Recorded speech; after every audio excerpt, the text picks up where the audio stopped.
Imagina una historia detrás de cada cicatriz y a nadie dispuesto a escucharla. Un tema del que se habla a susurros, si es que se habla del todo. Las autolesiones son un territorio complejo y delicado que afecta a muchas personas en silencio. Somos Isa Y Lu, psiquiatra y psicóloga, pero sobre todo amigas, que saben lo que es estar de un lado y otro del espacio terapéutico. Ojalá lo disfrutes. Porque al final, de terapeuta y loco, todos tenemos un poco. De Terapeuta y Loco, Todos Tenemos un Poco es un espacio autofinanciado y sin fines de lucro. Si querés apoyarnos para que siga vivo, puedes hacer tu donación a través de la página www.patreon.com/De Terapeuta y Loco Podcast. Esta tercera temporada llega a ustedes gracias al apoyo de la Sala Garbo. Hola, hola, bienvenidos, bienvenidas a este nuevo episodio del podcast De Terapeuta y Loco, Todos Tenemos un Poco. Aquí estoy con Lucy. ¿Cómo te va, Lucy? Bien, ¿y vos, Isa? Muy bien. Muchísimas gracias por estar con nosotros en un nuevo episodio. Y este episodio trae un tema que de una u otra forma genera susto, genera rechazo, Emociones genera encontradas. y mucha censura sobre todo. Hoy vamos a Totalmente. estar hablando de autolesiones. Así que, Lucy, ¿qué te parece si nos presentas a nuestra invitada? Claro que sí, Isa. Tenemos una invitada de lujo. Tenemos a Karina Jiménez. Ella es especialista en psicología clínica. Tiene un máster en psicología de la salud que sacó en la Universidad Miguel Hernández en España y es máster en trastornos de la personalidad de la Universidad Complutense de Madrid. Ella está en el Hospital Nacional Psiquiátrico como psicóloga clínica desde el 2012 y trabaja en consulta privada en Avenida Escazú. Cari, gracias mil por acompañarnos en este tema tan importante y, ¿verdad?, tan clave y tan importante de hablar de este tema. Muchísimas gracias por estar hoy acá.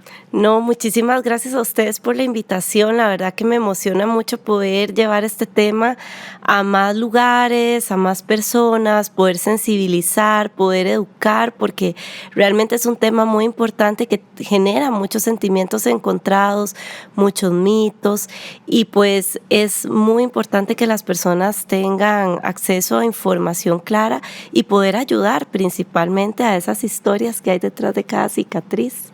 Claro, y yo creo que uno de los episodios icónicos de este podcast fue en el que hablamos de suicidio y muchas veces las personas tendemos a equiparar autolesión con suicidio y tal vez no está tan alejado de la realidad, pero para desmenuzarlo un poquito más empecemos por el principio.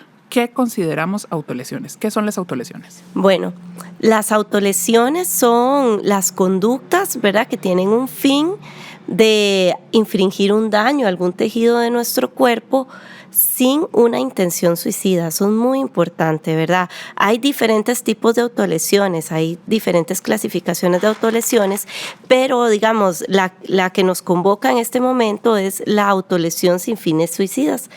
Hay autolesiones que son, digamos, propias de las personas que tienen alguna discapacidad cognitiva, alguna discapacidad neurológica, que tienden, por ejemplo, en momentos de mucha saturación, como le pasan a las personas con autismo, a golpearse la cabeza, o hay autolesiones ritualistas que son muy propias de otro tipo, ¿verdad?, de trastornos como los obsesivos, que son como hacerse escoriaciones en la cara, ¿verdad?, rascarse, pero con un fin ritualístico propio de la obsesión que está ahí, ¿verdad?, como molestándoles. Y hay autolesiones que son como más graves, más desorganizadas, que suceden mucho en personas psicóticas, ¿verdad?, que tal vez tienen, o personas con disociación, que tal vez tienen una voz que le está diciendo, ¿verdad?, rómpase alguna parte de su cuerpo y lo hacen. Esa es otro tipo de autolesión, ¿verdad?, que no necesariamente es la autolesión que nos convoca en este momento. En este momento estamos hablando de las autolesiones sin fines suicidas que generalmente, ¿verdad?, tienen una intención de mitigar algún dolor emocional y paradójicamente prevenir el suicidio, ¿verdad? Porque no necesariamente es una autolesión con una intención de quitarme la vida. Ya si estamos en una autolesión con intención de quitarnos la vida, estamos en el mundo del suicidio, por así decirlo, y se trabaja diferente a nivel terapéutico, a nivel de ayuda, que la autolesión sin fines suicidas, porque las personas jóvenes, que son quienes más recurren a la autolesión sin fines suicidas, generalmente lo hacen para evitar matarse o para evitar hacerse un daño peor. Y tienen una finalidad de comunicación que vamos a ir desarrollando. Ok, y tal vez ahí nada más para aclarar un puntito, si me ayudas, hay personas que tal vez de fondo quisieran acabar con su vida o tienen un deseo de muerte y como lo dijiste, pueden lesionarse sabiendo que esa lesión no es la que les va a quitar la vida, pero lo hacen para desahogarse, para de pronto aliviar ese dolor y no recurrir ya al acto suicida como tal. Exactamente es así, Isa, ¿verdad? Las personas, las estadísticas hablan que por lo menos un 17% de los adolescentes entre los 13 a los 24 años, más o menos, ¿verdad? Que es como la población que más tiene conductas autolesivas, ¿verdad? Va a recurrir a las autolesiones. Y lo hacen generalmente porque hay un dolor, un malestar emocional interior tan fuerte que no logro, ¿verdad?, poner como en alguna parte de mi cuerpo, tomarme una pastilla y quitármelo, y entonces, ¿verdad?, quisiera tal vez quitarme la vida, y para no hacerlo, ¿verdad?, me corto. O me golpeo o me quemo, ¿verdad?, me infrinjo algún daño en un tejido. Y esta conducta tiene una finalidad de comunicación que puede ser muy diversa, no necesariamente es controlar el dolor, ¿verdad?, pero tiene una finalidad de comunicación muy diversa. Por ejemplo, bueno, no sé, aquí si me estoy adelantando un poquito, ¿verdad?, hay una sensación de satisfacción fisiológica, orgánica, después de autolesionarme. Entonces eso hace que mi cerebro, ¿verdad?, recurra más fácilmente a esa estrategia para lograr sentir algo quizás agradable, paradójicamente, ¿verdad? Pensaríamos que el dolor es desagradable para las personas, pero sin embargo, ¿verdad?, hay experiencias de dolor que pueden ser agradables. Por ejemplo, si nos pica mucho algo, una zona de nuestro cuerpo y nos rascamos, se siente agradable después de rascarse. Si hacemos ejercicio y sentimos el músculo como que duele, hay como una sensación agradable y es por un sistema de recompensa fisiológico que tenemos. Entonces, no es tan extraño que hayan personas jóvenes que se han autolesionado y que inclusive digan, es que esto me gusta, es que esto se siente bien, es que yo lo quiero hacer por placer. Y entonces decimos, pero ¿cómo por placer si se supone que lo que está sintiendo es dolor? ¿Verdad? Y ahí es donde empieza como esta maraña de confusión que no nos ayuda a entender empáticamente lo que sucede en el mundo interior de la persona que se autolesiona. Algo que me llama mucho la atención, Cari, es estás hablando de una estadística del 13 al 17%, creo que dijiste. Sí, más o menos del 17% de jóvenes. Jóvenes. ¿Qué es lo que está pasando ahí? Que son jóvenes. Yo veo mucho mamás, papás que vienen y dicen, es que hay una moda, ahora hay una tendencia, ¿verdad? Pero bueno, las autolesiones están descritas en la literatura desde siempre. Desde siempre. ¿Qué es lo que está pasando o qué es lo que pasa que vemos esto más en población joven? ¿Es un tema de moda o es un tema de cómo ellos están neurológicamente cableados o de la etapa del desarrollo en la que están? ¿Qué pasa ahí? Bueno, de hecho, ahora que tocas ese punto, ¿verdad?, que está documentado las autolesiones en libros desde hace muchos años, las autolesiones son parte del crecimiento de la sociedad. O sea, por ejemplo, ¿verdad?, la religión como tal usa mucho la conducta autolesiva, autoflagelante, ¿verdad? Y de hecho, en la época medieval había un grupo de personas que eran los flagelantes andantes, que iban flagelándose, eran recibidos con mucha admiración, ¿verdad?, por el resto de personas, porque eran como seres superiores. No solo soportan el dolor, sino también, ¿verdad?, llevan a la carne a un nivel de dolor tan grande para poder expiar todas las culpas propias y de la sociedad. Entonces, desde ahí, ¿verdad?, hay un chip en nosotros como seres humanos de el dolor me ayuda a estar en un nivel superior, aguanto dolor, ¿verdad? Las frases célebres, no pain, no gain, que se usan mucho en el deporte, pero cuántas veces, ¿verdad? Llevamos nuestro cuerpo a un extremo que inclusive nos lesiona, ¿verdad? Con tal de lograr esa meta deportiva, y es una información que está ahí en nuestro cerebro andando, ¿verdad? Y se transmite de generación a generación de una manera muy normalizada. Al que quiere celeste que le cueste, sería la traducción tal vez del dicho en español de no pain, no gain. Ajá. Y yo también pensaba en el campo médico, como antes del desarrollo de toda la medicina paliativa, del control del dolor, más bien era como muy enaltecido el hecho de aguantar dolor, ¿verdad? De no tome pastilla, aguanta, ¿verdad? Y eso en muchos ámbitos, o que la mujer que tiene que parir, parirás con dolor, ¿verdad? Porque eso le reviste como una cierta especialidad o una cierta, no sé, un don, ¿verdad? Soportar el dolor, ser una persona fuerte, que nada le duele, más bien es algo como positivo. Es algo como positivo, ¿verdad? Y entonces, ¿qué pasa en nuestros jóvenes actualmente? Bueno, yo creo que esto es algo multidimensional, ¿verdad? Porque estamos en un proceso social en donde nuestros adolescentes ya no tienen tanta salida, digamos, de malestar, de su propia etapa de vida, ¿verdad? Recordemos que el adolescente tiene que autodeterminarse, y esta autodeterminación viene a darse cuando rompo un poco, ¿verdad? Con esos valores morales que me traen de la casa, cuando los pongo un poco ahí como en jaque, los meto en un pulso, ¿verdad? ¿Qué pasa? Que ahora los chicos no salen, ¿verdad? No socializan tanto, no tienen tantas actividades, ¿verdad? Extra colegio, y entonces recurren solo a su interior. Y desde ahí, ¿verdad? Hay muchos procesos propios de la adolescencia que se ven interrumpidos, por ejemplo, la necesidad de socializar con pares. Ellos quieren socializar con pares, pero hay pocas habilidades, ¿verdad? Pocos espacios para hacerlo. Y por ende de ahí, pues no puedo ver cómo funcionan otras personas en otras familias para poner ahí un poquito en pulso, digámoslo así, lo que yo aprendí para someterlo, ¿verdad? Prueba que es parte de este proceso de autodeterminación, ojo, ¿verdad? Natural, ¿verdad? Natural. Estamos hablando de adolescencia normal, no estamos hablando de adolescencia patológica.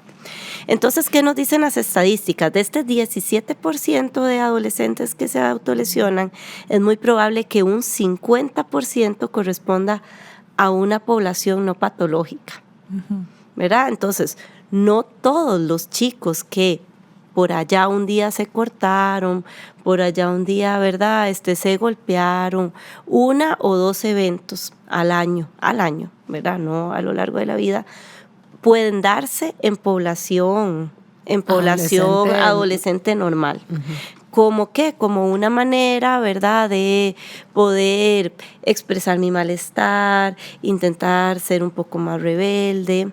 ¿Qué pasaba tal vez en la sociedad de antes? No es que no había autolesiones, claro que sí que las había, pero habían otras cosas, ¿verdad? Estamos hablando, los 80s habían los punks, el anarquismo, el rock, que llega a rayar una pared, el escaparme un día en la noche, o bueno, curiosear por ahí con drogas, ¿verdad?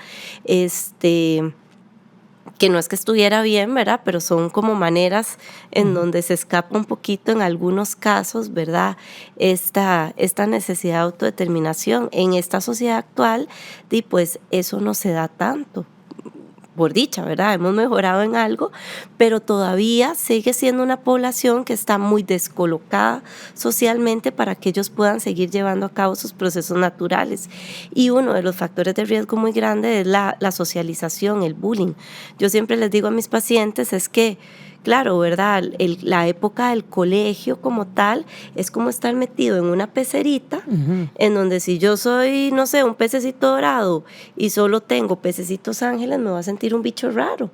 Cuando salgo a la vida adulta, ya salgo al océano y de repente voy a encontrar más personas con quien conecte, pero si estoy en una etapa de vida donde estoy desarrollando mi identidad, mi autoestima, tengo una necesidad biológica de socializar con pares, de separarme un poco de mi familia, de autodeterminarme, y estoy en un lugar en donde no tengo con quién, y me vuelco hacia sí mismo, y la sociedad no me ofrece otras oportunidades, ¿verdad? Si yo soy un adolescente, no sé, que no me gusta salir, que no me gusta usar drogas, que soy más tranquilito, y de ahí en el cole casi que todos mis compañeros son así, de ahí no tengo, ¿verdad? ¿A dónde otra oportunidad? Porque ya no hay como tantas actividades sociales, ya uno no va a los parques y ve a chiquillos jugando, o si yo no soy deportista, como le pasa a muchos, ¿verdad? Yo no juego fútbol. Y entonces, de ahí, como no juego fútbol, no me invitan a nada, ¿verdad? Estaba oyéndote y pensaba justamente en cómo la vida, sobre todo ahora post pandemia, ha perdido la posibilidad de darle a los jóvenes esas válvulas de escape que se traducen ahora en válvulas sobre el cuerpo, ¿verdad? Por decirlo de alguna forma, pensando en mi propia adolescencia. Que, ok, tal vez estoy en la pecera, yo soy el pez dorado y todos los demás son diferentes a mí, pero si yo tengo otro espacio de socialización, no sé, en mi caso yo iba a jugar voleibol con muchachas de otros colegios, pues ahí me topaba tal vez con otro pez dorado como yo. Por supuesto. O en mi caso se podía todavía irse a quedar a dormir a la casa de una compañera, o salir al parque, como vos decís, cerca de la casa. O me acuerdo la primera vez que fuimos un grupo de compañeras a un concierto de Marfil en el colegio no sé qué, y teníamos 13, 14 años, pero entonces podíamos ir. Y de más en más, por los riesgos que tiene la sociedad contemporánea, los muchachos están cada vez más encerrados, no solo por los riesgos, sino porque ahora están expuestos a otro tipo de, comillas, socialización a través de los juegos en línea. Y de las redes sociales. Y de las redes sociales que no posibilitan eso que vos decís, como de pronto ir a ver cómo se comporta otra familia, cuál es el contexto fuera de casa. Y, ¿qué me gusta, qué no me gusta? ¿Con quién conecto, con quién no? Y cómo entonces con la pandemia las autolesiones se dispararon. Se dispararon. Sí, y precisamente, ¿verdad? Entonces aquí es donde viene la diferenciación, ¿verdad? Ese es un escenario que están viviendo todos los adolescentes, sea una adolescencia normal, sea una adolescencia con alguna patología. Resulta que entonces yo me empiezo a sentir solo, ¿verdad? Me meto en redes sociales, por allá llego, ¿verdad? Estoy pensando en este tema de autolesiones, de suicidio, estoy sintiéndome triste, no hablemos de depresión, ¿verdad? Triste, un poco bajoneado. Y bueno, con el algoritmo y todo esto que tienen las redes sociales, pues me empiezan a salir solo información sobre gente que se autolesiona, que se vuelve una comunidad, una subcultura, digámoslo así, ¿verdad? Y entonces yo empiezo a sentir una identificación hacia esta subcultura y empiezo a enganchar. Ahora, ¿qué nos dicen los estudios? ¿Verdad? Que esto es muy importante porque no se trata solo de que el adolescente tropieza, digámoslo así, con un grupo que se autolesiona y ya me identifico y se vuelve una moda. No es solo eso. ¿Qué nos dice la ciencia? ¿Qué nos dicen los estudios? Para que un adolescente normal, adolescencia normal, no patológica, ¿verdad? Tropiece, digamos, con un grupo de estos, se enganche y tenga una conducta autolesiva y se vuelva repetitiva y patológica, tienen que haber ciertos factores de riesgo. ¿Cómo cuáles? No son todos los adolescentes, ¿verdad?, que van a engancharse en esto. La mamá, perdón que te interrumpa, la mamá de futuras adolescentes sale en mí y dice, okay, ¿cuáles son los factores de riesgo? ¿A qué le tengo que poner atención? Y yo creo que eso es muy importante porque eso también nos permite construir, ¿verdad? Espacios seguros para los chicos y las chicas. Bueno, uno de los primeros factores de riesgo es que los adolescentes que han sufrido situaciones de trauma emocional importante van a tender a engancharse más en las conductas autolesivas. Por lo menos un 70% de las personas con historia de trauma, llámese experiencias de abuso sexual, violencia, experiencias de negligencia, ¿verdad?, de rechazo, de maltrato emocional, psicológico, bullying, ¿verdad?, posiblemente van a tender más a identificarse con este grupo y a recurrir más a estas conductas. ¿Por qué? Porque entonces van a encontrar una válvula de escape de su dolor emocional y a la vez, ¿verdad?, una serie de recompensas implícitamente asociadas. ¿Qué recompensas? Bueno, pertenezco a un grupo social, ¿verdad? Lo primero, si yo he sufrido en mi vida rechazo, sentirme parte de un grupo en donde por lo menos compartimos el cómo cortarnos, o sea, eso es validante, ¿verdad? Claro. Eso es importante, soy importante para alguien. El segundo aspecto, ¿verdad?, es expresar las emociones, ¿verdad? Y entonces eso me genera un alivio. Y también otro aspecto reconfortante es que mi familia se preocupa por mí. O sea, toda la vida ha sido ignorado. Pero ahora que me corto, entonces me llevan después a comprarme un helado, me cuidan, me chinean, ya se preocupan, ¿verdad? Si estoy bien, si estoy mal. Entonces, obviamente que el cerebro que hoy quiere, ¿verdad?, sentir recompensa en un adolescente que quiere mucha dopamina, que es la parte fisiológica de nuestro cerebro, que busca esta gratificación inmediata, y en los adolescentes está más exacerbada, va a recurrir a esta conducta más constantemente para volver a sentir esa sensación de satisfacción, ¿verdad? Otro factor de riesgo es obviamente pertenecer a familias en donde hay poca comunicación, en donde hay pocas oportunidades de compartir, en donde pues yo paso muy sola jugando con juegos de video. Otro factor de riesgo es tener alguna condición psicopatológica asociada, que la más, ¿verdad? Algo que pasa mucho, por lo menos en mi experiencia en el hospital psiquiátrico, es que se tenía la concepción que si una persona se corta ya se le ponía un diagnóstico de trastorno de personalidad. Sin embargo, ¿verdad?, lo que la ciencia nos dice es que el 90% de los trastornos afectivos depresivos, de tipo depresivo, ¿verdad?, recurren a la autolesión, y se va a encontrar en un 90% de personas con depresión, en un 70% de personas con ansiedad. Entonces, si el adolescente, ¿verdad?, está clínicamente deprimido o tiene una ansiedad, un trastorno de ansiedad generalizada o una fobia o algo así, es muy probable que recurra a la autolesión. Entonces, ese es otro factor de riesgo, ¿verdad?, que podemos ver un adolescente deprimido que se enganche más por este tipo de conductas. Y obviamente, ¿verdad?, lo que hablamos aquí, la carencia de ambientes placenteros, validantes y de grupo, de conexión que puedan tener los jóvenes y las jóvenes que recurren a las conductas autolesivas. Esos son los principales factores de riesgo, ¿verdad? O sea, puede que yo curiosé con esto como parte, ¿verdad?, de la situación social que se está dando. Como fumarse un cigarro en una fiesta, como digamos. fumarse un cigarro en una fiesta, como probar una sustancia porque, no sé, ¿verdad?, la presión social, porque lo están haciendo. Pero el que me enganche ya depende, o el que recurra más a esto y se vuelva ya problemático, depende, ¿verdad?, de ciertas características clínicas que tenemos que estar observando, ¿verdad? Y que tampoco son culpa del adolescente, ¿verdad? Ahí es donde tenemos que decir, es que este niño no lo hace por gusto. ¿Quién se va a cortar por gusto? ¿Quién va a andar sus brazos tatuados el dolor? Yo les digo, es que te tatúas el dolor en tu piel, ¿verdad? ¿Quiénes van a andar el brazo ahí con esas cicatrices? A veces les cicatrizan queloides, se ven súper feas, les generan mucha vergüenza. ¿Verdad? Que yo creo que también como profesionales en general de la salud, porque generalmente cuando las autolesiones son muy profundas, ellos no llegan al psicólogo ni al psiquiatra, llegan al médico general, ¿verdad? Y si el médico general o la persona que les atiende ve las cortadas y le atiende o con excesiva tensión y miedo, ¿verdad? O con displicencia, o sea, no estamos aprovechando esa primera oportunidad de contacto para generar un cambio, porque es algo que les genera mucha vergüenza. Tampoco es que lo andan como un trofeo. Se vuelve un trofeo cuando con el paso del tiempo hay muchas ganancias. Inclusive, si me ven porque me veo raro, es un trofeo. Soy diferente, me reconocen por esto.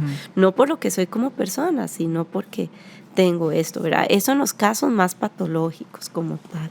Qué importante, Cari, resuena tanto conmigo, ¿verdad? Yo siempre digo que una de las principales cosas que hacemos en la consulta en terapia es sentir a las personas, ¿verdad? Es como darles un espacio donde sentirse sentidos. Y a veces uno, muchas veces en las conversaciones que uno tiene con el psiquiatra, con otros colegas, es como, yo siento que no estoy haciendo suficiente por la persona, pero la persona sigue viniendo y sigue viniendo y sigue viniendo, y realmente sí estábamos haciendo suficiente, estábamos realmente dándole un espacio donde esa persona es valiosa, es importante. Y esto es una necesidad humana, ¿verdad? Básica dentro de las necesidades emocionales, y como muchas veces a los adolescentes, como ya está grande, lo dejé de lado, ¿verdad? Ya no me necesita, dicen los papás muchas veces, los papás y las mamás, y los sueltan en un momento en que más bien necesitan muchísimo. Y creo que esta estadística y todo esto que estás hablando, ¿verdad?, nos refuerza mucho la necesidad que tienen los chicos y las chicas de seguir teniendo guías, seguir teniendo apoyo, seguir teniendo atención, seguir teniendo validación, y que esa validación no venga por cortarse, por estar enfermo, por sentirse mal, sino que venga por el hecho de ser quienes son. Yo recuerdo, pensando también en lo que decías de, ¿verdad?, de cómo pueden experimentar hasta placer a la hora de cortarse. Recuerdo una chica que siempre me decía, es que Lucía, esto que yo siento es tan abstracto que cuando yo me corto, veo la sangre, veo la cortada, yo digo, ok, aquí está. Entonces había una sensación de, ok, lo trasladé al físico y ok, ahí está. Sí, ahora sí puedo decir, me duele esto, ok, esto es esto abstracto, emocional que tengo, no sé cómo sacarlo, ¿verdad? Y entonces es esto que vos decías justamente de este malestar emocional tan abstracto que tienen, al pasarlo a algo físico, hay un placer, además de todo el sistema de recompensa y la liberación de dopamina que puede haber asociada, pero hay una sensación de alivio porque okay, ya puedo decir qué es lo que me pasa y lo puedo nombrar. Y chicos ¿verdad?, pensando en chicos o chicas deprimidos, ansiosos, con historia de maltrato, de bullying, todo esto que vos decís, evidentemente no van a tener herramientas emocionales para poder nombrar lo que sienten, pero nombrar una herida sí es algo que saben hacer porque todos sabemos hacerlo en esta sociedad, entonces se hace más fácil. Claro, y eso que estás diciendo me resuena también, ¿verdad? Otro punto importante es el manejo de las emociones en los adolescentes. Uno de los factores de riesgo es jóvenes que les es difícil identificar y nombrar lo que sienten, ¿verdad? O sea, somos personas analfabetas a nivel emocional, ¿verdad? Analfabetas a nivel emocional. Yo siempre a los papás, ¿verdad?, les digo, es que entienda, o sea, cuando nosotros somos pequeños y tenemos frío, ¿verdad? Si vos ves a un niño de 4 o 5 años, lo dejas en una piscina, ese niño puede estar en la piscina hasta que las uñas estén moradas. Pero ¿quién le enseña que eso que está teniendo en su cuerpo es frío? Son los adultos, donde lo agarran y le dicen, mira, mi amor, estás tiritando, tenés las uñitas negras, no estás pudiendo respirar bien, eso se llama frío, vamos, te voy a poner en el sol, te pongo una suétercita, ¿verdad? Y así el cerebro va entendiendo, esto se traduce en frío. A nivel emocional es igual. Claro. A nivel emocional yo siento cosas, muestro una cara, pero no lo entiendo. Y si el afuera no me lo refleja y me dice, esto se llama enojo, esto se llama tristeza, pues no lo voy a identificar. Y resulta que en la adolescencia aprendo a identificar la tristeza hasta que veo la sangre. ¿Verdad? Este malestar tan terrible que tengo significa sangre en mi brazo. ¿Verdad? Y entonces, ¿qué pasa? Que hasta que no sienta ese malestar, no aprendo a trabajarlo. Y entonces, claro, ¿verdad? Eso es como que hasta que el niño no esté, no sé, en una hipotermia, que se lleve al hospital, ¿verdad? En emergencias, entonces no se va a dar cuenta que tiene frío. Y eso tenemos que hacerlo a nivel emocional. También pasa mucho que las personas que se enganchan más en las conductas autolesivas tienden más a evitar las emociones. ¿Por qué? Porque las sienten de una manera tan intensa que mejor no lo siento. Entonces, entre más rápido me quite esto, entre menos lo sienta, mejor. Y de ahí es donde la conducta autolesiva autolesiva agarra como más potencia, ¿verdad? Esas dos condiciones a nivel emocional. Bueno, y la tercera es de la falta de habilidades para gestionar mejor mis emociones, ¿verdad? Pero esas tres situaciones son claves en que también la persona se enganche más en las conductas autolesivas. Y es muy probable que un adolescente no sepa cómo gestionar sus emociones y apenas está en desarrollo, ¿verdad? Y son nuevas emociones, no son las mismas que tenía cuando niño. Ya yo no puedo hacer un dibujito de mi enojo en plasticina y machacarlo como tal vez le enseñaríamos a un niño, ¿verdad? Ahora es abstracto. ¿Cómo hago yo con esto abstracto? Pero qué bueno haberle enseñado a esa misma persona, siendo niño, a hacer el muñequito con plasticina. Claro, ¿verdad? Porque eso es una base ya importante. Ya lo podemos externar, ¿verdad? Estaba pensando en el monstruo de colores, que me hace mucha gracia en el consultorio. No falta quien me pregunte, ¿usted ve niños? No, ahí está el libro del monstruo de colores, porque a veces los adultos no identificamos nuestras propias emociones y sobre todo hay generaciones como la mía, como la de ustedes, donde en la infancia se enseñaba muchas veces a no sentir, no llore, no pasó nada. ¿Verdad? Tranquilo, no pasó nada. O eso no es para tanto. No es para tanto. No es para no sea tanto. dramática. Ese tipo de cosas que entonces estos niños no aprenden a reconocer las emociones y obviamente no aprenden a modularlas, porque no saben qué hacer cuando están así de emocionados, si no pueden ser exagerados, o cuando están tristes. Si O no eso no es llorar. nada, ya ahorita se le pasa.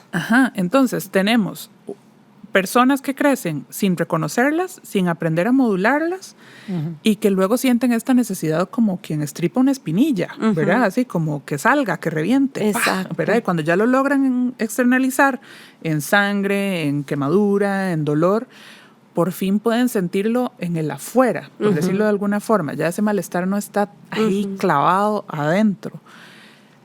Entonces pensaba en el reto nuevamente social que tenemos de continuar con estos aprendizajes desde el muñequito de plasticina que yo puedo estripar, pero también en ser una generación, en este caso ahora de mamás, que estamos enseñándole a los hijos a identificar sus emociones, a regularlas adecuadamente cuando nosotros mismos no sabíamos. Sí. Y donde eso no se hablaba. Entonces, si además me aparece mi hija, mi hijo adolescente cortado, ¿cómo hago con el susto que me llevo al verlo cortado, verdad? Sí. Es como lo que vos decías, igual uno como médico general le llega a alguien a Levi's todo cortado y entre que me asusto porque pienso que se va a suicidar o entre que me cae mal porque otra vez vino cortada la chiquilla, ¿verdad? ¿Cómo gestionar todo eso? Se vuelve un reto. Sí, y eso que estás diciendo es muy importante, Isa, porque también recordemos lo que decíamos al principio, ¿verdad? O sea, no se trata solamente de llegar y quitarle esa conducta, porque esa conducta está protegiendo que esta persona no se quite la vida. O sea, el malestar es muy grande. Qué importante. Yo quisiera quitarme la vida, ¿verdad? Yo quisiera desaparecer. No lo hago, pero encontré esto. ¿Verdad? Esto es lo que me rescata, lo que le da un sentido concreto a algo que siento muy abstracto. Entonces, no se trata simplemente, ¿verdad?, de llegar y decirle a la persona ya, ¿verdad?, deja de hacerlo y quitarle todo para que no lo haga. Es muy probable que la conducta se repita. En que sí hay casos. que quitarle todo para que, sí hay que quitarle todo, pero hay que darle herramientas. Hay que darle herramientas y herramientas acorde a la intención. Cuando yo aquí digo herramientas acordes a la intención, bueno, esto nunca lo he encontrado en ningún libro, ¿verdad? Porque lo he investigado mucho, pero sí lo trabajo mucho así con los pacientes a lo largo de estos años y trabajo con esta población día a día y me ha funcionado mucho y es, por ejemplo, entender que de la autolesión es lo que me genera esta recompensa. Hay personas que me dicen, es que yo donde veo la sangre roja, esto va a sonar un poco feo, perdón, ¿verdad? Pero es así, es literal lo que dicen las personas. ¿Verdad? Cuando yo veo la sangre roja, ese color rojo me atrapa y me distraigo. ¿Qué hago yo ahí? Buscar una conducta alternativa similar. Y me funciona mucho, por ejemplo, el pilot rojo. ¿Verdad? Me lleno de pilot rojo. O es que yo lo que siento es donde se me abre la piel, ¿verdad? Entonces a veces yo tengo unas bolsitas de gel que las pido, bueno, me las hace una muchacha de Sensory Wax, de Sensory Room, y entonces se las pido rojas, entonces se las ponen aquí en el brazo. Frías o a temperatura ambiente, pero se las pido bien rojas, moradas, negras, así, ¿verdad? Y entonces se rascan con eso y entonces da como una sensación similar pero sin ser autolesiva. El hielo, jalar la liga, si lo que me gusta es sentir el dolor, ¿verdad? Una prensita de esas de ropa, ¿verdad? Y me la pongo por un ratito. El hielo frío que quema. El hielo frío que quema. A veces, por ejemplo, sí, lo que me genera placer es después ir y limpiarme la herida, entonces yo uso mucho títeres de dedo. Y con los títeres de dedo, ¿verdad? Me empiezo a acariciar. Qué lindo. Y entonces, desde ahí vamos haciendo una traducción de lo que esta conducta me genera, pero sin infringirme daño al tejido. Ojo, no le estamos quitando, ¿verdad? El acto como tal. Nada más se lo estamos haciendo de una manera menos dañina. Pero es un primer paso para suspender las conductas autolesivas mientras se trabaja en todo lo que está detrás. Ajá. Por ejemplo, los estudios hablan que cuando es una cuestión de expresar emociones, eso sí lo he encontrado en investigaciones, por ejemplo, 15 minutos diario de escritura, journaling, de lo que sea, es en un mes elimina completamente las autolesiones. ¿Verdad? Entonces, son cosas como muy prácticas que podemos tener ahí en el consultorio como una recomendación que pueden generar un cambio. Claro, tenemos que sentarnos a hablar y a entender la intención, la comunicación que hay de fondo, ¿verdad? Y qué importante lo que decís, porque muchas veces mamás y papás, de forma que yo puedo entender perfectamente, vienen con la necesidad de que ya no lo haga más. Y cada tanto entonces lo consideran como la recaída, si volvió a cortarse, y como el hecho más despreciable o censurable, ¿verdad? Si el adolescente o la adolescente se volvió a cortar o se volvió a quemar, y lo ven como un fallo. Y de pronto es casi que como un destete, como quitar una adicción, ¿verdad? Es como quitar una adicción. A una cosa que te genera placer, que te genera un cierto lugar para colocar un dolor. Y como estaban diciendo las dos, o sea, no es solo quitar la conducta autolesiva, es ver qué fue lo que la generó, qué es lo que hay detrás, trabajar sobre eso de la mano con reparar esa conducta que estaba ahí, digamos, atajando ese malestar. Igual que en una adicción, uno trabaja primero en que la persona no esté consumiendo para poder trabajar todo lo que hay detrás, todo lo ¿verdad? que hay detrás. O sea, primero suspendemos, ¿verdad?, la autolesión. Sí, exacto. En autolesión es igual como una adicción. De hecho, tiene un fin, ¿verdad?, de regular las emociones, de comunicar el dolor, de expresarlo, que obviamente si nosotros quitamos esto y esta persona no tiene esas habilidades, de cómo lo va a gestionar, ¿verdad? Va a volver a recurrir a lo mismo si empezamos a tocar los núcleos más profundos de dolor que están ahí, ¿verdad? Algo muy importante que a veces quisiera mencionar que a veces pasa, es que como hay papás que se preocupan mucho, ¿verdad? Hay otros que dicen, eso es cosa de jóvenes, ya se le va a pasar. O es ¿verdad? una moda, ya se le va a pasar. O es una moda. Pero lamentablemente los estudios lo que nos dicen es que a una persona que tiene conductas autolesivas recurrentes hay que hacerle una observación continua durante por lo menos 5 años. Porque los estudios sí nos dicen que es muy probable que la persona que se ha autolesionado durante los 5 años que siguen pueda cometer suicidio. Wow, entonces, yo no sabía esa estadística es una estadística muy, muy fuerte, ¿verdad? Que a mí me sorprendió mucho. Bueno, es que yo me he metido mucho en este tema, a estudiarlo a profundidad, entonces, ¿verdad? Tengo ahí como algunos datos. Entonces, sí es importante. Y esto lo menciono porque en terapia, ¿verdad? Cuando muchos papás recurren a terapia, a llevar a un hijo a terapia porque se autolesiona, generalmente ya cuando se deja autolesionar, ya está de alta, ¿verdad?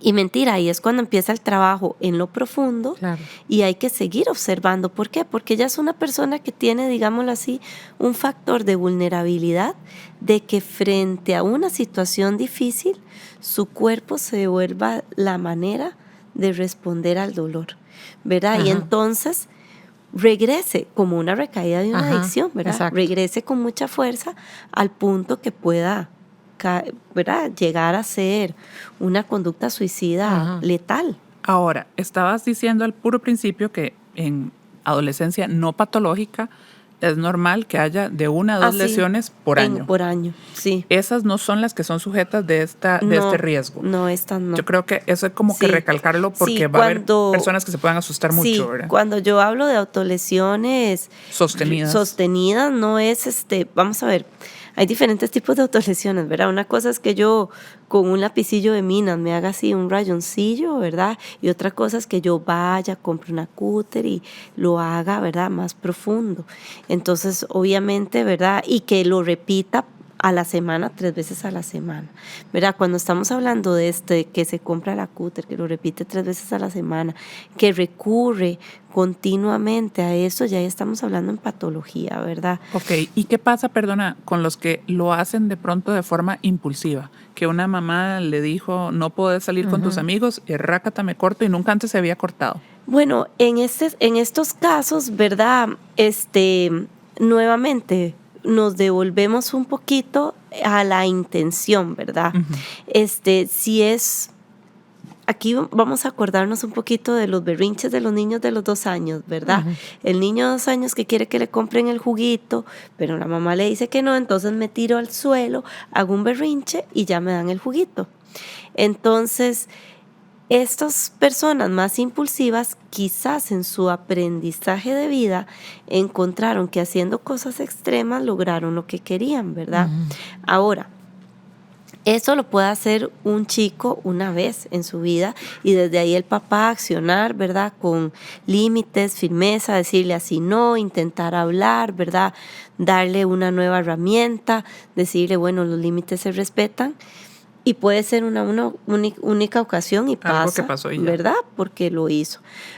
Sin embargo, si esto se vuelve recurrente, ya es un problema de conducta que tiene este chico, esta chica, y que hay que trabajar, ¿verdad? Entonces, con límites, con conductas alternativas para manejo de la frustración. Ok, no me dan permiso, me corto porque estoy desesperada. Bueno, no sé, pongámosle a la chiquita un saco de box y que le dé al saco de box cada vez que le dicen que no a algo, ¿verdad?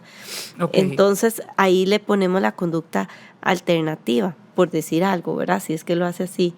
Qué importante esto que estás tirando, Cari, porque muchas veces pasa que entonces los chicos empiezan con las autolesiones y lo que mamá y papá hacen desde el miedo, ¿verdad? Que se suicide o a que pase algo más, es ceder. Igual que con el niño de 2 años, ¿verdad? Ya no lo aguanto más, no lo quiero oír llorar, que creo que todos hemos caído, al menos yo sé que yo he caído en, ok, tenga, ya no quiero oírlo más, exacto, le doy juguito, pero no puedo más. Pero en este tipo de conductas muchas veces lo que empieza a pasar es que yo le doy todo, es que yo hago todo lo que pide, es que yo hago todo lo que quiere, porque entonces ya nadie se le puede poner en medio, porque entonces ya empieza la amenaza de se va a matar, se va a cortar, va a hacer algo así. Y cuando uno trabaja con papás o con mamás en esto y lo que les dice es, no, lo que hay que hacer es poner límites, justamente se aterran, porque ¿cómo se van a enfrentar a la posibilidad de que su hijo o su hija se vaya a cortar de nuevo? Hay un meme súper lindo, un dibujo que es como una caricatura que yo alguna vez me encontré, no la he vuelto a ver y la voy a buscar, que es de un niño en un cuarto y todo es como caricatura tipo Kino, ¿verdad? Con solo hecho a lápiz negro, donde hay un reguero de cosas por la casa, manchas en la pared, cosas rotas, cosas tiradas, comida, juguetes, y la mamá se vuelve y le dice al niño, ¿qué es lo que falta que te dé? Y el niño le dice, necesito que me digas que no, ¿verdad? Entonces, es tan importante, es tan clave, ¿verdad? A veces en este tipo de conductas, para saber poner límites de una forma asertiva, adecuada, amorosa, donde haya contención y donde haya espacio para comunicar, ¿verdad? Todo este malestar, pero poner límites, que muchas veces, como vos decís, vemos en la consulta gente que dice, ya le he dado de todo, se le cumple todo lo que quiera y aún así se sigue autolesionando. Sí, yo creo que esto es muy importante, ¿verdad? La autolesión nos puede dar mucho miedo, ¿verdad? Queremos intentar solventar todas las cosas que quizás como papás, ¿verdad? Y mamás, que no hicimos en ese momento o en el pasado, pero sí le tenemos que validar, ¿verdad? Decir, entiendo que estás sufriendo, entiendo que esto es difícil, entiendo que no sabes cómo gestionarlo diferente, sin embargo, no puedo hacer un permiso diferente. No es no, ¿verdad? No va a haber, o sea, aunque te cortes, no va a haber permiso. No va a haber teléfono, no va a haber PlayStation, lo que sea, ¿verdad? O sea, sostenernos en el límite, validando toda la experiencia previa y reconstruyendo qué pude haber hecho diferente en ese momento. Le podemos ayudar a limpiar la heridita, le podemos chinear, ¿verdad? Le podemos decir, ocupas de mí para, ¿verdad?, tranquilizarte, pero no vamos a ceder en el límite que ya pusimos, porque si no, ¿qué pasa? Que el cerebro, ¿verdad? Porque reforzamos la esto es muy conducta. importante, no es algo que uno hace conscientemente, ¿verdad? No es que el chiquillo dice, si mi mamá me dice que no, me voy a cortar, ¿verdad? No, es algo como muy implícito de nuestro cerebro, como más primitivo, ¿verdad? El cerebro, donde ve que a partir de esta cortadita ya me dieron el teléfono, hay una segregación ahí de dopamina que hace que entonces la próxima vez yo diga, uy, sí. Bueno, yo no, mi cerebro, ¿verdad? Implícitamente recurra a esto para lograr esto. Y los cerebros de los adolescentes buscan mucho la gratificación, están en un proceso de desarrollo en donde la gratificación inmediata es, digamos, como necesaria, ¿verdad?, para ellos. La sociedad somos quienes les tenemos que ir ayudando, ¿verdad?, a postergar esto. Ahora, decías que una persona que se autolesiona de forma recurrente, tiene un riesgo de suicidio aumentado a lo largo o posterior, digamos, a 5 años de estas conductas. Muchas de las veces hay autolesiones que pasan desapercibidas, ¿verdad? Las chicas y los chicos y adultos jóvenes que tienen estas conductas aprenden a esconderlas, ¿verdad? Se cortan en lugares que no sean visibles o modifican su vestimenta para que no se note o lo hacen de cierta forma que nadie se enteró, tal vez nada más su grupo de pares donde tienen esta conducta, tal vez en un grupo. ¿Qué señales de alerta puede haber para mamás, para papás, para maestros, para quienes están en contacto con esta población que tiene esta vulnerabilidad de hasta un 17%, como decías al inicio, para detectar o sospechar que algo así pueda estar pasando? Bueno, muy importante los cambios, ¿verdad? Por ejemplo, una chica que en calor empieza a andar solo con suéteres, o en la playa ya no quiere ponerse vestido de baño, ¿verdad? Ya quiere andar solo con pantalones largos, con licras, que ya no quiere usar shorts porque, ¿verdad?, tengo las piernas lesionadas. O traje de baño entero cuando siempre usaba bikini porque se cortan en la pancita. En la pancita, sí. Creo que todas esas conductas de ocultamiento que son distintas de lo habitual y que tampoco van, ¿verdad?, acorde al clima, nos van a alertar mucho en este sentido. Pues siempre vamos a ver como algunas cuestiones como depresivas, ¿verdad? Más aislamiento, menos interés, ¿verdad?, en cosas que antes les resultaban motivantes, se encierran más en el baño o en el cuarto, papeles higiénicos con sangre, ¿verdad?, y que ya no sabemos de dónde vienen. Quizás se empiezan a perder agujitas de jeringas, se empiezan a perder prestobarbas, son muy creativos, ¿verdad? Ah, sí.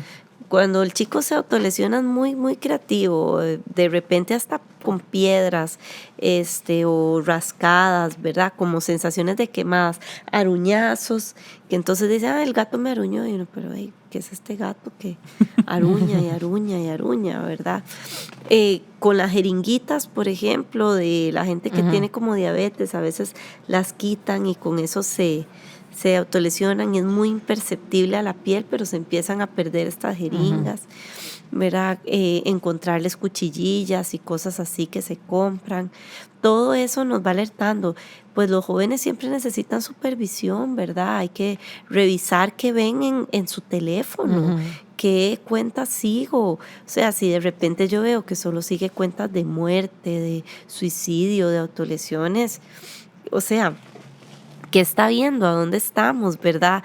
Revisar las cosillas que compra, las bolsas, echarle un ojito al bulto. O sea, ellos necesitan supervisión, no es meterse en la vida privada de ellos, es que son menores de edad, Que todavía igual, no tienen vida privada. que igual yo creo que no es a escondidas voy y reviso el Ajá. teléfono, pero a veces yo lo que le digo a las mamás, sentate con él a ver TikTok, ¿verdad? Tírate ahí a ver TikTok con él y a ver qué te sale a vos.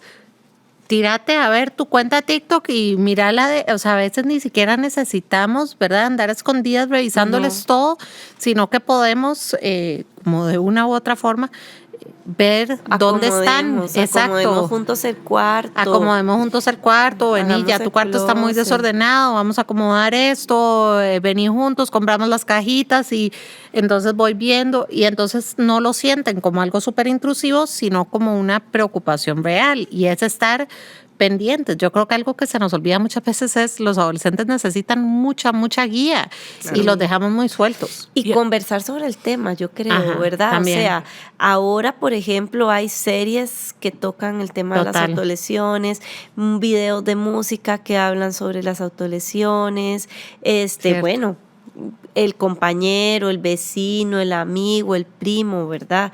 Conversemos sobre eso. ¿Y qué pensás vos de eso? Abramos el espacio sin juzgar, ¿verdad? Sin decir, uy, qué barbaridad, es que eso solo, bueno, frases que usan los papás, eso solo lo hacen los locos. No. O no entrar en pánico, ¿verdad? entrar Si en cuenta que algún pánico. amiguito, amiguita, Sí. no juzgar y no entrar en pánico, porque si ven que entra en pánico, ¿de cómo le voy a contar yo? Yo recuerdo un chico que me decía, ¿cómo le voy a contar yo las cosas que me pasan si con solo que vea las noticias, que alguien, ¿verdad? Medio pensó en suicidio, ya dice que qué horror, que esa gente loca, que... Ajá.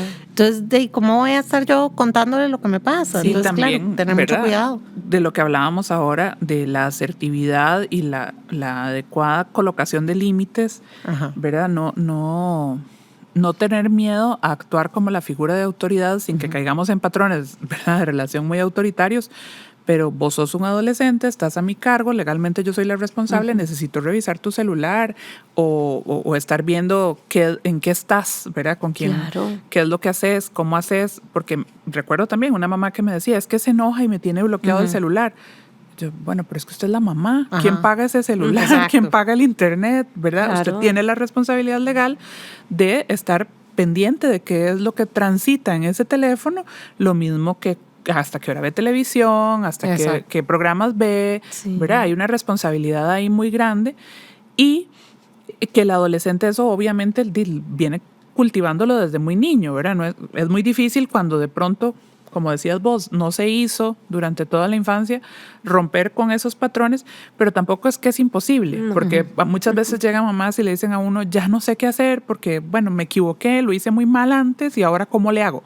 Bueno, sí se puede, ¿verdad? Pero es un proceso, lo mismo que la mamá que se paniquea. O sea, si la mamá le da pánico, ok, señora, tiene todo el derecho a tener pánico, pero busque usted entonces su ayuda por su lado y con el muchacho veamos a ver cómo le hacemos distinto, ¿verdad? Entonces, es como reposicionarnos en ese lugar ya no de la mejor amiga de mi hijo o de mi hija, sino como la mamá que soy y que tengo ciertas responsabilidades y deberes como mamá. Sí, claro. Sí, hay que intentar hacer esos cambios. Siempre se pueden, ¿verdad? Y la persona va a mejorar, ¿verdad? Yo creo que eso es muy importante con la autolesión. Vamos a saber que la persona va a mejorar si la tratamos.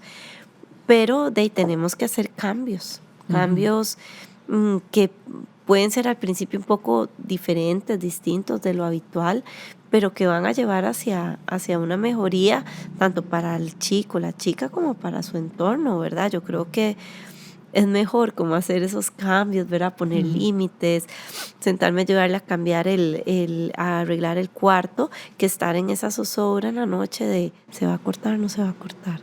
¿Estará pensando en esto o no estará pensando en esto, verdad? Para mí es más angustiante. Y la otra es el manejo de la vergüenza, ¿verdad? Con el entorno, que a los chicos les da mucha vergüenza, pero a los papás también, ¿verdad? De cómo voy a decir que mi hijo se corta, cómo aviso en la escuela, mejor que nadie se dé cuenta, cuando todo lo contrario, no es que haya que publicarlo, ¿verdad? En Facebook, pero sí es importante como tener grupos de apoyo o puntos de apoyo, mejor dicho, de gente que esté enterada de cómo responder, reaccionar ante el corte o la quemada, y puntos también donde el adolescente puede recurrir en caso de que se sienta mal, ¿verdad? Claro. Sí, yo creo que entre más adultos saludables estén implicados, más pueden ayudarle a este chico, ¿verdad? Igual en el desarrollo de las conductas alternativas, cuando está en este proceso de dejar la conducta autolesiva y transformarla por una más saludable, así como en comprenderle, escucharle y brindarle todas las herramientas que necesita para salir adelante.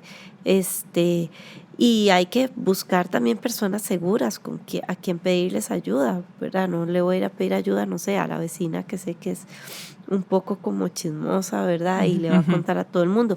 Y también es muy importante pedirle permiso al adolescente o comunicarle, Sí. ¿verdad? Porque para ellos también es algo vergonzoso. Claro. Entonces, llegar y decirle, mira, voy a hablar con la orientadora del cole para que ella nos pueda ayudar, para que ella cuando vos te sientes así, puedas ir donde ella, hablar y no sé qué, entonces que eso le da alivio, o con tal profe. Y si nos dice, no quiero que hable con nadie, entonces negociamos. Tratamos de buscar la manera de cómo negociar. Y ahí es donde yo creo que el ser el adulto va a estar por encima de todo, ¿verdad? O sea, mi amor, yo puedo entender que no quieras, pero a mí esto me parece importante por ABCD y lo voy a hacer. Pero siempre avisarles antes, ¿verdad? Sí. Para que incluso yo voy a revisar tu teléfono cada cierto tiempo, ¿verdad? Ojalá desde el día en que le dieron teléfono que el Willa sepa que el teléfono está siendo supervisado y monitoreado. Pero si no, ok, ya a partir de este momento yo me doy cuenta que estas cuentas no te sirven, que yo no he estado supervisando esto, yo lo voy a hacer cada cierto tiempo. No quiero, no me gusta. Yo entiendo que no te guste y que no quieras, pero es algo que tengo que hacer por X, Y, Z. Entonces, yo creo que esa parte de siempre avisarles, siempre pedirles permiso, siempre negociar, idealmente y llegar a un acuerdo, pero que si no hay un acuerdo, nosotros podamos mantenernos en el límite firme. En la autoridad. Exacto. Y si algo quisiera recapitular, ¿verdad?, de este episodio es, los límites son importantísimos para darles la estructura y la seguridad que estos chicos y chicas están necesitando, porque las autolesiones van a venir de un nivel de inestabilidad emocional muy fuerte y más bien lo que necesitan es estabilidad y seguridad, no límites de militares, ¿verdad? Sino límites bien puestos y con mucho amor. Sí. Yo siempre le digo a los papás que los chicos sin límites es como que los pongamos a caminar en el borde de una montaña con un precipicio al lado, sin barandita. Y andan ahí sin la barandita, o sea, cualquiera se marea, le da vértigo y se resbala, ¿verdad? Los límites son la barandita, que aunque estén caminando en una montaña con un precipicio al lado, esa barandita me da la seguridad de que me agarro. Y lo necesitan, ¿verdad? Lo necesitan porque también es la etapa en donde están ahí echándole un pulso, ¿verdad? A todas las estructuras que sostienen, ¿verdad? Ahora, antes de cerrar, Cari, me gustaría hablar un poquito de muchos de estos chicos o chicas no tuvieron la contención que necesitaban, las herramientas que necesitaron y se convirtieron en adultos y adultas que se autolesionan. Porque lo hemos hablado mucho en edad adolescente, ¿verdad? Pero lo vemos en la consulta constantemente de adultos que continúan con las autolesiones, ¿verdad? Y creo que es importante dejar claro que se sigue viendo esta conducta en adultos, pero que si yo pienso en todos mis pacientes que tienen conductas autolesivas, prácticamente todos empezaron en adolescencia. Sí, de hecho, digamos, bueno, las estadísticas sobre adultos sí tienden a la baja, ¿verdad? Por ejemplo, sí se habla de que el pico más grande se da entre los 14 y los 16 años en adolescencia y después entre los 21 y los 24. O sea, si yo empecé en la adolescencia, ¿verdad? Me detuve, puede que entre los 21 y los 24 vuelva a tener, ¿verdad?, un pico, baja otra vez en la vida adulta y vuelve a subir un poquito en la adultez mayor. Ah, wow, eso no lo sabía. Sí, a un 4%, no es tanto, pero es más que en los adultos. Bueno, pero entonces un adulto mayor podría autolesionarse. Tiende más a ser una manera de así no me mato, porque está toda la desesperanza, ¿verdad? El enterrar amistades y así puede pasar. En los adultos jóvenes, ¿verdad? Entre los 20 digamos, en las estadísticas la gran mayoría está hasta en adolescencia, pero hay un 38% de adultos jóvenes que se autolesionan. Bastante. ¿Verdad? Es bastante alto en realidad. Y ese 38 generalmente es por trastornos afectivos, ¿verdad? O sea, ya hay una patología de fondo por lo general. Ya hay una patología de fondo por lo general, o, ¿verdad? El 50% de ese 38 va a ser, o sea, hay un 50% en patologías afectivas y un 50% en patologías que tienen un trastorno de personalidad, ¿verdad?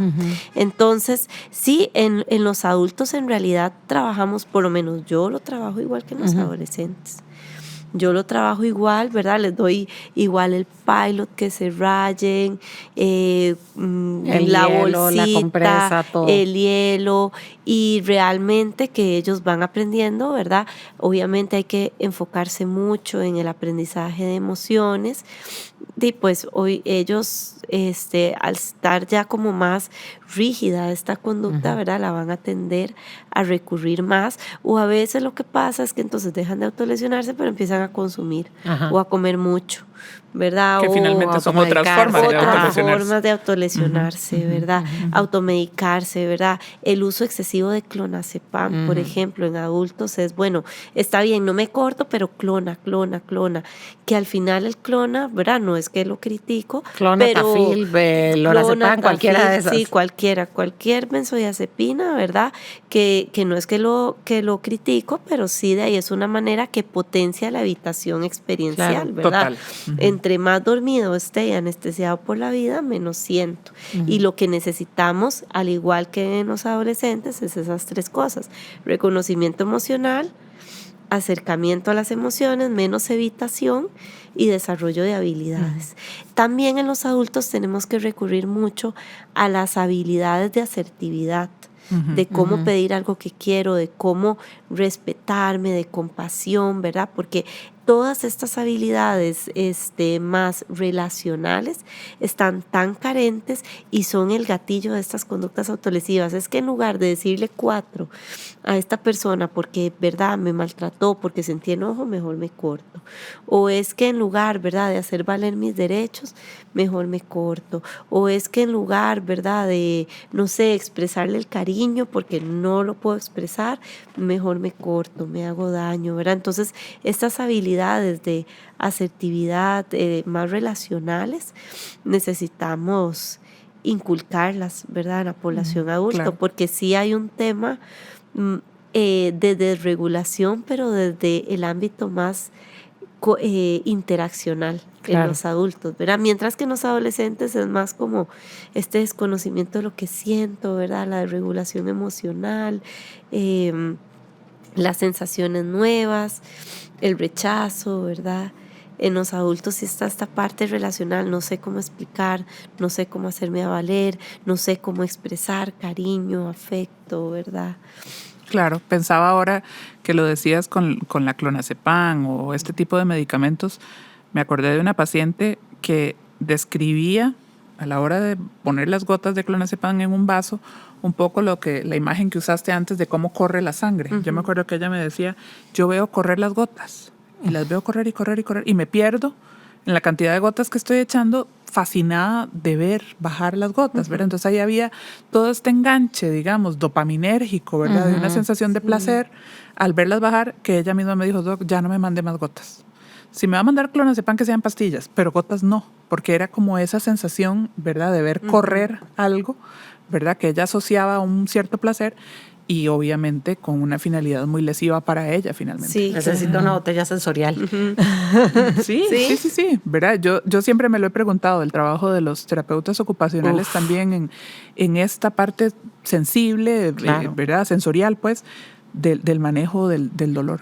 Pues a mí, yo tengo una terapeuta ocupacional que me hace las bolsitas sensoriales. Sí. Y yo le digo, si usted supiera, ¿verdad?, los fines, ella ya sabe, ¿verdad? Ya me las hace ese dato yo no lo tenía, eso está buenísimo. Especiales para los pacientes, y yo tengo así en una gaveta llena de bolsitas en la oficina y en el psiquiátrico también. Claro. O sea, y esas más, casi que en todas mis pacientes de primera sesión de conductas autolesivas, adultos o adolescentes salen con su bolsita, ¿verdad? Y entonces me hace chiquititas, grandes, ¿verdad? Y entonces ahí yo le digo, métamele bolitas, entonces con las bolitas hacemos una distracción haciendo formas con las bolitas. Muy bien. O si tienen color. Wow. Y ahí, ¿verdad? Ahí lo que me va dando la creatividad y ella que me ayuda un montón haciéndolas y todo. Pero claro que ellos con todo el bagaje que tienen de información, ¿verdad? Claro que sí. Pueden